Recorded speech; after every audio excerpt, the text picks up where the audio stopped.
anything is possible sa content creation careers nyo. Anybody in the Philippines can create content for brands. Hindi siya tungkol sa kailangan marami kang followers. Kaya nga ipapakita natin dito, start zero eh. As long as you are willing to learn, stay within the program, align yourself sa mga community managers natin, tsaka sa mga brands natin. Pero 0 to 100,000 journey nila, subaybayan natin and isi-celebrate natin yung unang makaka 100,000 sa mga 5 challengers natin. Okay, 10,000. Okay po, prize pool challenge. Maglalagay ako ng 10,000 pesos na sarili ko munang pera. Ang idea kasi nito later on, mga brands magde-deposit ng pera dito, ifa-fund nila to. Tapos mag-maintain sila ng community manager, na yung community manager maglalagay doon, magbibigay ng mga day-to-day content missions na kung saan yung mga content creators na i-join nila sa community nila would be compensated for every video na i-create nila. Marami pa akong parating na 10,000 prize pool challenge. For now, so mag-start tayo sa 5 content creators na nasa loob ng company para lang mabilis at para ma-demo sa inyo. Pero hindi nila alam twist kaming gagawin para sa kanila. Ayoko na siyang i-overcomplicate. Tatawagan natin sila isa-isa. Ang hindi nila alam, sasabihin ko sa kanila, magre-reset tayo. Ibig sabihin, bawal gamitin yung mga existing accounts sila. Kasi gusto ko maging relatable. So, tingnan natin kung talaga bang makaka-develop sila ng bagong followers. At tingnan din natin kung ano yung algorithm ngayong 2026 na makukuha for the next siguro 5 days. So, patakboy natin yung challenge for the next 5 days. Tingnan natin kung sino sa kanila yung mananalo dito sa 10,000 prize pool challenge. So, we have Fiona on the line. Say hello, Fiona. Hello po, Dr. Lou, Madrid Nation. Dr. na Sir Ian. Okay, so Fiona, meron kaming challenge. Napanood mo na ba yung 10,000 prize pool challenge na in-announce namin? I-repost ko yun sa TikTok. Wow, okay. Sige, perfect. Dahil rin-post mo siya, tatanungin kita. Mabilisan lang to, sali ka ba o hindi? Para alam ko na kung isasama kita. Wala tayong inaatrasan. G, let's go! Okay. So, sali ka. Sir, fair and square to. Magandang laban. Agree. Alright, let's go. Okay. Thank you. Maraming salamat, Ma'am Fiona. Sir, bakit po? Bye. Okay, so pasok na si Fiona. Next, tawagan natin si Cloud. Ito si Cloud, matindi to. Hi, sir. Hello, good afternoon. Ate Cloud, buksan mo camera mo. Yes, sir. Cloud, napanood mo na ba yung 10,000 prize pool challenge namin? Yes. Okay. Sabi si Miss Cloud, merong 45,000 followers lang naman. Okay? And ang name is Miss Cloud Official. Follow nyo na lang. But anyway, Cloud, so Yes, sir. alam mo naman matagal na nating project ang okay po yung upcoming na 10,000 prize pool challenge. Ang tanong ko, sasali ka ba? 5 lang ang in-invite ko sa 10,000 prize pool challenge. Tanong, kayang-kaya mo ba sila talunin? Kaya ko silang labanan. Hindi ko lang masabi kung kaya kong talunin ka.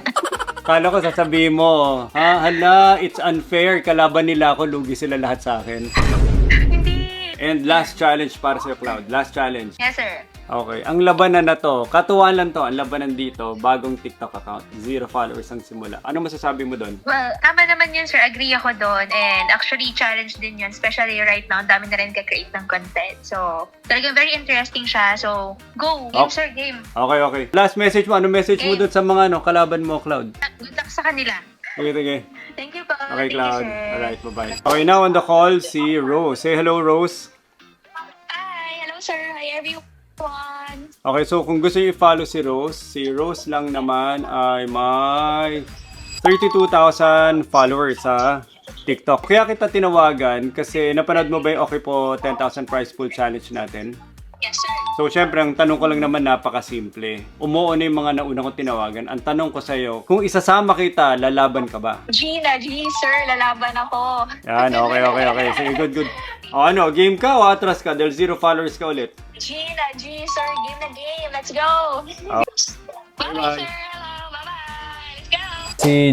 Si Jamie merong 83,000 accounts. So hindi ko lang alam kung anong sasabihin niya pag sinabi ko na back to 0 tayo sa new account na i-create nila. Okay, so tawagin natin si Jamie. Meron kami ila-launch na 10,000 prize pool challenge. Ang first question ko, lalaban ka ba? Sasama ka ba 10,000 prize pool challenge? Oo naman, sir. Oo naman. Okay, may pangalawang twist.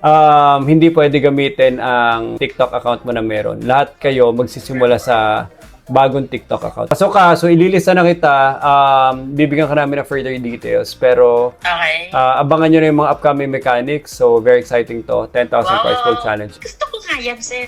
Ano bang magiging message ko dito? Sino ba naman ako? Parang ever since day one, sir, kapag sinabing mag-create ng content, hindi talaga ako nagpapahuli. Oh, grabe. Ayoko Yari na sila. masyadong iyabang, pero kilala na, Guru Jamie. So, watch out, guys. Sige, bye-bye. Bye, sir! Thanks. Next on the call is Miss Angel Meture. Hello, hello. Say hello. Hello po.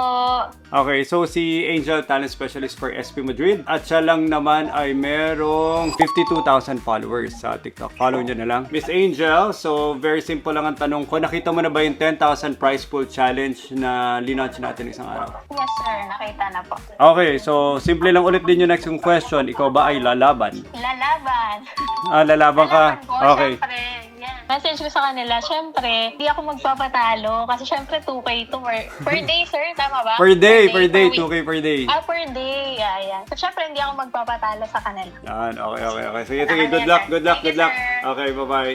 Thank you po. Thank you po. Bye-bye. Don't forget to follow pala para masubaybayan niyo yung challenge ng 10,000 prize pool challenge natin sa 5 contenders natin, Cloud, Angel, Rose, Jamie, at Fiona. Exciting to kasi makikita natin kung paano sila magbakpakan, maglabanan. And excited kami na i-launch yung CGC for Brands this 2026 kasi na-excite kami doon sa idea na anybody in the Philippines can create contents for brands. Hindi siya tungkol sa kailangan marami kang followers. Kaya nga ipapakita natin dito start zero eh. As long as you are willing, as long as you are willing to learn, stay within the program, align yourself sa mga community managers natin, tsaka sa mga brands natin. Anything is possible sa content creation careers nyo. And ang isa rin na gusto kong mensahe dito would be, hindi palagi na content creators palagi manggagaling sa Manila. Hindi nyo lang alam na ang mga brands, naghahanap sila ng regional contents, localized contents na contents din na nasa Bacolod, contents din na nasa Iloilo, Zamboanga, Pangasinan, Bicol. Kasi yung mga contents na yun, geo-targeted yung distribution ni TikTok. Very powerful yun for a lot of brands kasi they want to have nationwide penetration ng marketing tsaka ng brands nila. Pero 0 to 100,000 journey nila, subaybayan natin and isi-celebrate natin yung unang makaka 100,000 sa mga 5 challengers natin. So excited to do this. Let's go!